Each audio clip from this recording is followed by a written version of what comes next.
Hey, it's Amy. How are you? Hopefully you're doing wonderful. I've got several videos now of my pre-op stuff, and I wanted to kind of make an introduction video. I know it's kind of late to do an introduction considering I've have videos up already, but I want to make sure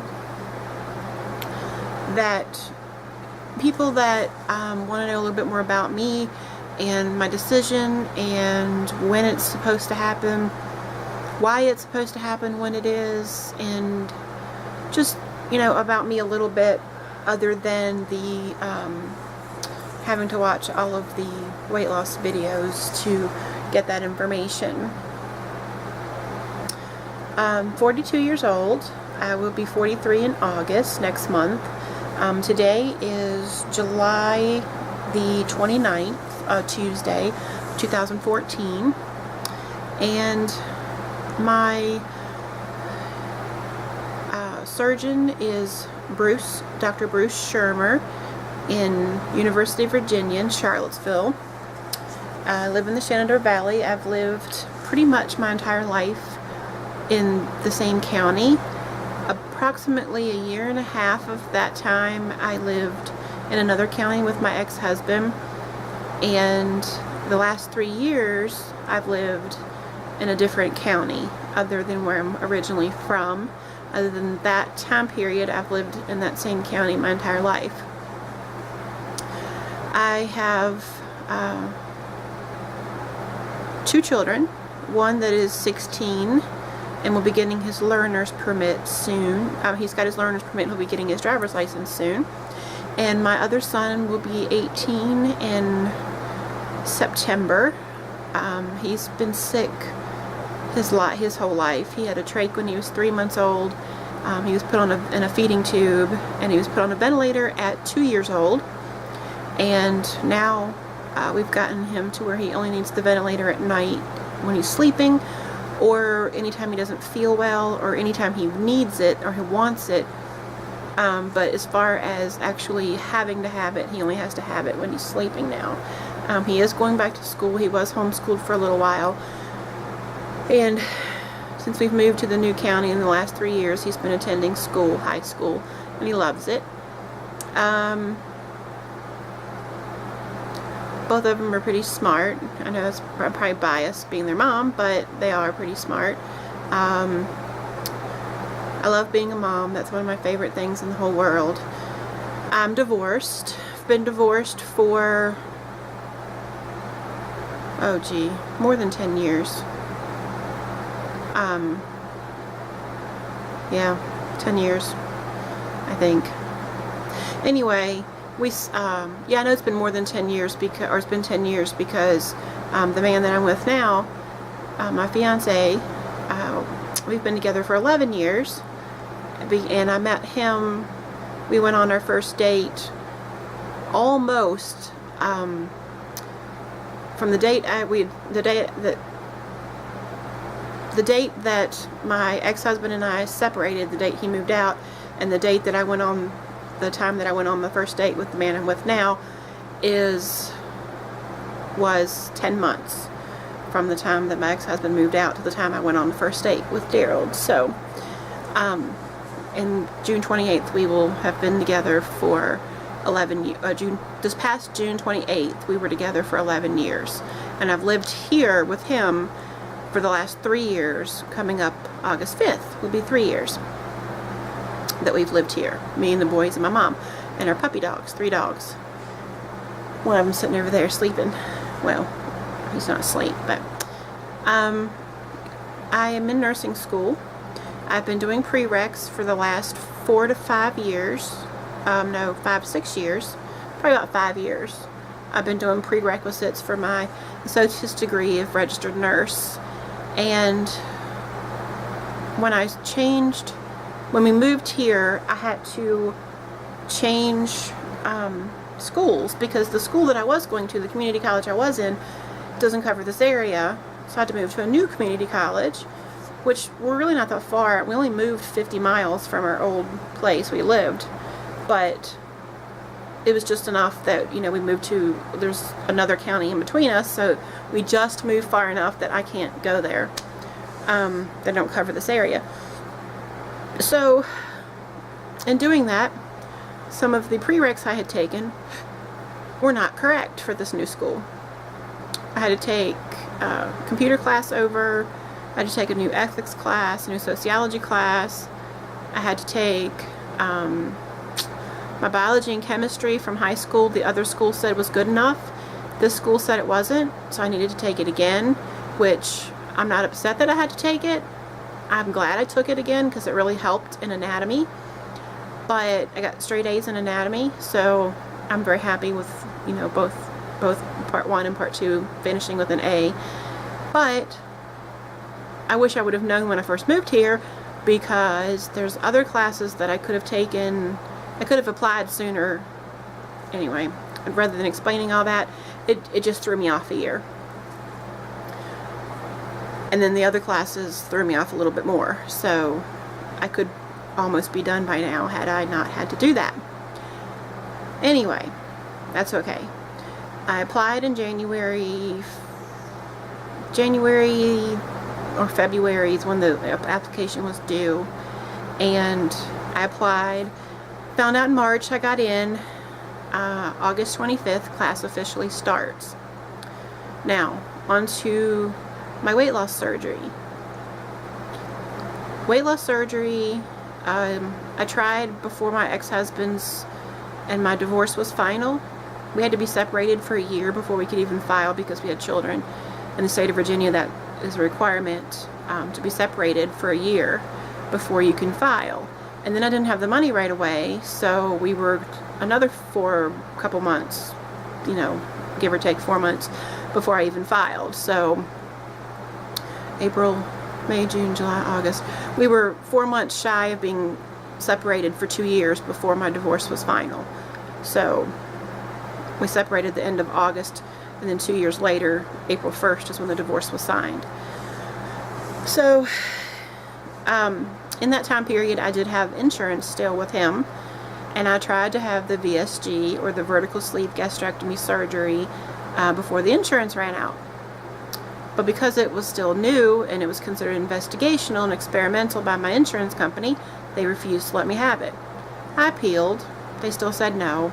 Said I could have the gastric bypass if I wanted that one, but I didn't. The malabsorption freaks me out a little and scares me because I already have issues with iron.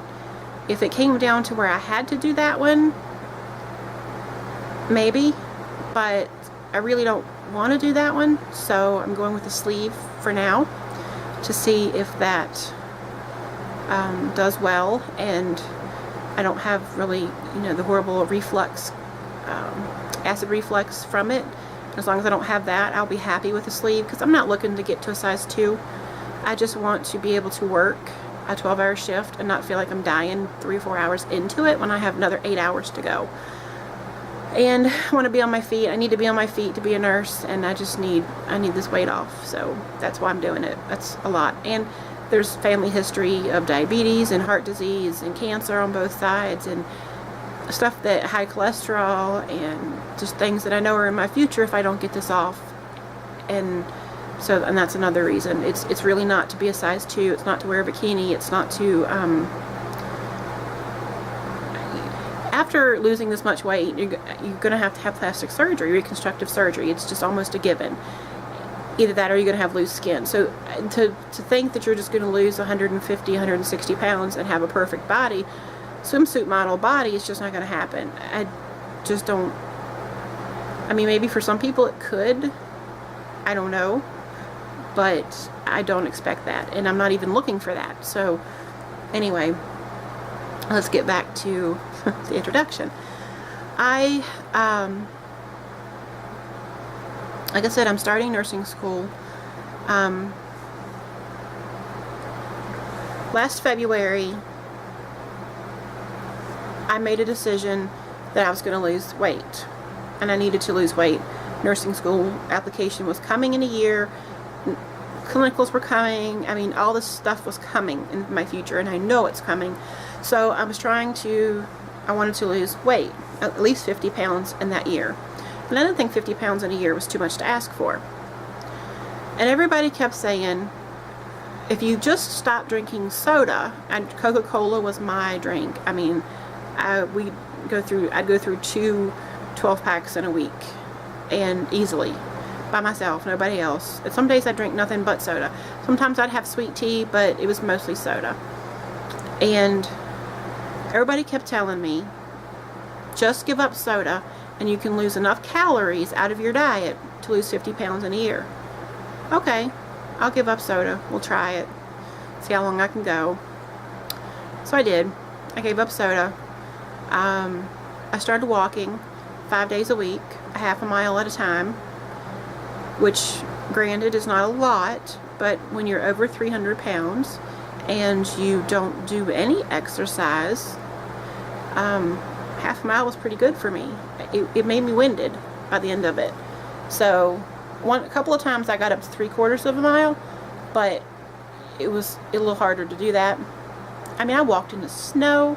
It was sleeting one day. You could see the ice pinging off of the concrete in front of me on the blacktop paved little path I went to the park and walked. It was frigid cold. I was still out there walking. I didn't lose. I lost a little tiny bit, but not even enough to really even keep track of. And I'm still, sorry about getting a little close, still drinking nothing but water. This is water. It's all I'm drinking. Once in a while, if I don't feel well or something, I have some Gatorade, but I have some milk with cereal sometimes, not every day, and that's it. I mean, I don't drink anything but water. Didn't lose any weight. It's been a year and a half. So this past February, I decided that I wanted to look into the weight loss surgery again. Pardon me just a second. Much better. So I called my primary care doctor. I didn't know, I'm used to a lot of insurances requiring referrals. I don't think they do that as much as they used to, but it used to be that if you went to a specialist like a surgeon, you had to have a referral from your primary care doctor. I've heard a lot of people say that their weight loss, their insurance requires a recommendation from their primary care physician for weight loss surgery. So I thought, let's just kill 2 birds with 1 stone. Let's go to the doctor. I made an appointment. My appointment was in March. I went to see him. We discussed weight loss surgery. I told him that I really wanted to have it. At that time, I wasn't 100% convinced. I was pretty sure, but I wasn't 100% when I made the appointment. At the end of March, I was over with my fiance's aunt the night she passed away. She passed away that morning, real early, between 6 and 6:30 that morning. And we, me and her sister, stayed with her until about 4 a.m. and I watched that nurse in that ICU, and she was awesome. She never got a break. She didn't have any other, I think she had a patient next door, but she really didn't do anything for that patient. Somebody else did everything for that one because she was in with my fiance's aunt the entire night. So it was just amazing to see this woman work. And I didn't know that I'd gotten into nursing school yet. I was supposed to find out that week, that Wednesday, and this was a Friday night. And I was supposed to have found out by that Wednesday before, which I wish I had of, because then I could have told her before she passed away that I did get in. But that didn't happen. Anyway, watching that woman work was amazing. I can't do that for my patients right now. I'm too unhealthy. Get too tired too easy. My back hurts too much. My knees hurt. Hips hurt. Things just don't work right. So to work these 12-hour shifts and to be the nurse that woman was for her, I need this weight off. So that night was pretty much when I decided for sure that I wanted it. So I saw my primary care physician. I'd already made the appointment anyway. And I saw him, and he referred me to the University of Virginia, Charlottesville, Virginia, to Dr. Bruce Shermer, awesome physician, and that's who I told him I wanted to be referred to. So there's actually another hospital that's closer, and this one isn't far. We're only an hour away. Well, not even an hour. Hour of my driving, because I drive slower because some of the roads aren't that great. So, but most people wouldn't have to drive that slow. So anyway, he referred me to him. I couldn't, by the time that all got set up, I couldn't get in to see him till May 1st. Whatever I had to do, I have to do. You know, I'd heard that I had to have 6 months doctor supervised. Okay, whatever. So I went to my physician in March. I went to my physician again in April. Then I saw the surgeon in May. And at my surgery appointment, I was there all day. They do blood tests. I mean, they do all kinds of workup on you just to see if you qualify for surgery at all, and do all of this other stuff. So I went to see him on May 1st. Now, granted, my appointment in April was a little late in the month of that month, so May 1st was kind of soon. But my insurance company doesn't say anything about the visits having to be 30 days apart. My insurance company states I have to have 6 visits, doctor supervised visits, in 6 consecutive months in the 12 months prior to my surgery, and 3 of the 6 have to be with my surgeon. 4 of my visits will be with my surgeon, 2 of them with my primary care doctor. 5 of them have completed. My 6th appointment is August 14th. Now, will that count as my last appointment? I don't know. Will they say that March doesn't work because it's April doesn't work because it's too close to the appointment in May? I don't know. But if they do say that, then I've still got September and October that I need to do. I hope not, but that's possible. So anyway, August 14th is my last appointment. I'm hoping that is my last appointment and that it will actually get finished and be able to, we'll be submitting right after that to find out. And I really want that approval letter in hand. My surgery, no matter if I get approved in August or September-ish, no matter when I get approved, my surgery won't be until December. I'll explain why. Nursing school starts August 25th. I can't get approval before the 25th and have surgery. Can't do it. My last appointment's not even until the 14th. I doubt very seriously they'd even approve me by then, much less approve me and get in for surgery. Not going to happen. It's okay. Then if they come back and say September and October I need to go back to my primary care doctor for those 2 appointments, okay, I'll do it. I talked to my surgeon when I went to him in May, and I was really worried that he would say, sorry, I can't do surgery on you for this in between semesters. There's not enough time. In between my winter, fall semester and my next spring semester, I have 3 weeks. I believe my last day of class, which I will know in September, in the next 2 weeks or so, I'll know, because they said they would send, classes start on the 25th. They said they would give us all of our work and stuff the week before, approximately a week before that, because we have stuff to do, homework to do before class starts. We have reading to complete and work to do before class starts. So we actually will get our stuff a week beforehand, which is good, because then I'll be prepared and I'll feel like I've done something and I'm ready to get back into school mode.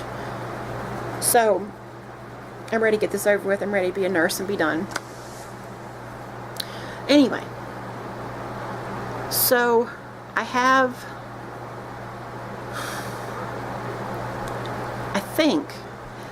the schedule, and it says that the last, somebody's coming down the steps. It says that the last day of class is technically December 20th. I don't think that's going to be for me because we don't go on Saturdays.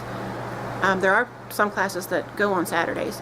Our classes are on Thursdays. So I think my last day should be the 18th.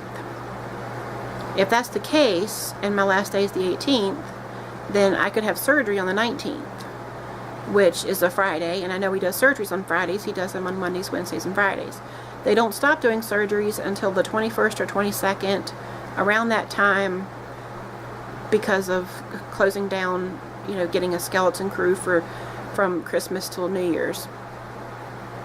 So I think that my surgery will be on December 19th. He said in my appointment with him on May 1st that he knew what my situation was, and I said, well, is 3 weeks enough? And he said, well, a lot of people go back to work after 3 weeks, so I should be fine to go to class 2 days, and then he'll work me in. He knows, he'll pencil me in, he'll work me in, and I just need to get the approval, and then we'll set up my surgery date and then just get everything else done before that, so we're good to go.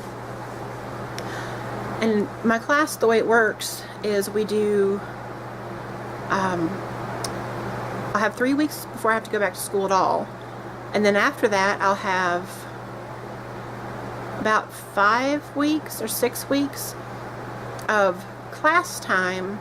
I'll have an actual class, and then I have a lab, and the lab is like 4 hours 1 day a week, and then your class is 6 hours 1 day a week. Then you start after about 5 or 6 weeks, you start your clinicals, which is when you actually go to a facility, either a hospital. This first semester we go to a nursing home. Next semester we go to a hospital. And we spend 9 hours a day, 1 day a week in that hospital. And then class we spend 4 hours instead of the 6 hours. You know, we switch them. The clinical is longer and the class is shorter. It's all for learning, and it's hands-on, but it's another 5 or 6 weeks after class starts, so at least sometime into February before I would go to clinicals again. So that's okay. The doctor said yes, that'd be fine. That would be fine. I shouldn't be on any restrictions by then, so I should be perfectly okay. So that's why I'm waiting until December. I would love to have it before that, but I'm not going to give up my spot in the nursing program. I heard of another girl that something happened and she gave up her spot and reapplied this year and didn't get in. I don't want to take that chance. I want to be done. And the surgeon said I should be fine. Here comes my son. Said that should be fine. 3 weeks to recover before class starts, then class, and then 5 to 6 weeks till clinical start, and that I should be, fully recovered and feeling pretty normal by then, comparatively speaking, normal. My son's crazy. If I could whip this around there and show him, he's got his shirt wrapped around his face like a bandit. Anyway, oh, he said he's a ninja. Never mind, not a bandit, ninja. He's just a little tad touched there. Alright, I think that's about it. I really just wanted to put all of this in one place so that I didn't have to say it again in another video, because if you want to know about it, you can come back to this video. And I don't want to not tell you this stuff, but at the same time I don't want to repeat it over and over again, because if you watch all of them you'll hear it more than once. But if you don't watch any of the pre-op stuff and you wait till the post-op stuff, or you come a year from now, you won't know, maybe not everybody wants to see all that pre-op stuff. So I just kind of wanted an intro video that I can refer people to if they want information. Feel free to ask questions. I try to be as honest as I can without giving too much that people are bored with. I wanted to give a shout out to Erin. Hi, Erin. I'll try to put a link down below for her if I can remember to do that. I'm sure I will. I'm on Facebook. I'll put a link for that. I'm on Twitter. I'll put a link for that. The Facebook is Amy Love to Live VSG, the TO. But Twitter, because of the limited characters, I had to put Amy Love, the number 2, Live VSG. It's the only difference. The Twitter has the number 2 instead of TO. Everything else is Amy Love to Live VSG with the TO spelled out. So I think that's it. Oh, wait a minute. The shout out to Erin. Almost forgot. See, my dog looked at me like she wants to go O-U-T. Can't say it out loud or they'll start barking. Shout out to Erin. She wanted to show progress pictures. I think that's a great idea. But to show, for me, I like to see progress pictures. I mean, I like to see before and afters, like a before of you in anything and an after of you in something spectacular. I mean, I love those before and after pictures. But I also really like the progression pictures. Do you know what I'm talking about? The pictures where you wear the same outfit every time so that you can see how it fits differently. Well, I have this dress that I absolutely love, and I'm doing it with that. But I want a body shot one too. And Erin was talking about that she bought a bikini picture, a bikini. Okay, now I bought one. It's on its way. I purchased one. I can't believe I did it. It doesn't fit. It's not going to fit me. But it's the sides fastened with string. The top is string. The back of the top is string. It's all string. So it can fit a little bit bigger person. Not something I'd go out in public in. But I don't want to do bra and underwear shots. I don't want to do those. I want the same piece of clothing over and over. So when I get it, I'm going to try it on. I'm going to take pictures. I'll probably take a picture on August 14th because that's the last of my 6 month. And then I'll take one before surgery, which I doubt there'll be much difference, if any. And then I will start taking them every month on my surgery date in that same bikini. So I don't know when I'll share them. I don't know if I'll share them right away, but I will. And it would be awesome to be able to wear a suit like that one day and say, no, see, this is what I used to look like, and then hold that picture. That'll be awesome. So, little NSV in there. Alright, I'm gonna go. I hope it's not too long. My camera doesn't show the time on it right now. I don't know how to fix that. It was on there before, but for some reason it doesn't now. So anyway, I'm gonna go, and I hope to see you guys soon. Rate, subscribe, ask questions, comment. I love reading comments. I really try to answer every single one. Find me on Facebook. I have a Facebook page set up just for this, that I'll show pictures and do progress pictures when the time comes, and stuff that I feel like I can share more openly. I have not on my original page announced the decision to have weight loss surgery. Not that I'm ashamed of it. If I was ashamed of it and didn't want to tell anybody, I certainly would not be doing YouTube videos. Would not. Absolutely, positively no. My thing is, I've already had some negative comments. Even from people that I didn't think would have negative comments. And I feel like if I officially announce it or make it Facebook official that I've decided to have weight loss surgery and about my plans, then that opens people up to feel like they have the right to criticize or put in their opinion. And if you're not there to support me in my decision to get healthier, I don't want criticism. I've got a long time to go. I've got over 4 months to wait, and that's a long time to hear horror stories. Don't do this, my friend did this and my friend did that and this happened to them and this. I don't want to hear all that stuff in the next 4 months. 1, I'm going to be in nursing school. 2, you're not going to change my mind. 3, I'm probably going to unfriend you eventually because I'm not going to want to hear it anymore. If you can't be supportive, shut up. And I don't want to have to say that to people. So, if I don't make it official and I don't announce it, I'm not inviting people to give an opinion. It would take some kahunas, and people have those. Girls too, apparently. It would take some kahunas to come right out and be negative to somebody that's not announced it. Where it's a lot easier if there's an announcement to just comment below and give your opinion. So That's why I haven't. And that's why I'm not going to. And I may not ever. Even after surgery. I don't know. After I lose 150 pounds, yeah, I probably would then. But I just don't want negativity. I've had so much negative in my life from my ex-husband, day after day, constant. I don't want any more. And I can't do it. I can't deal with it. I'll just, on you, get out. Go away. I don't want anything to do with you. And I don't want to do that. I mean, if somebody's not going to be supportive and they're nasty, I really don't want them as my friend anyway, but I just don't want to have to deal with it. I'll have enough to deal with between now and December, just with school by itself. So, bye. Come back soon. See you soon.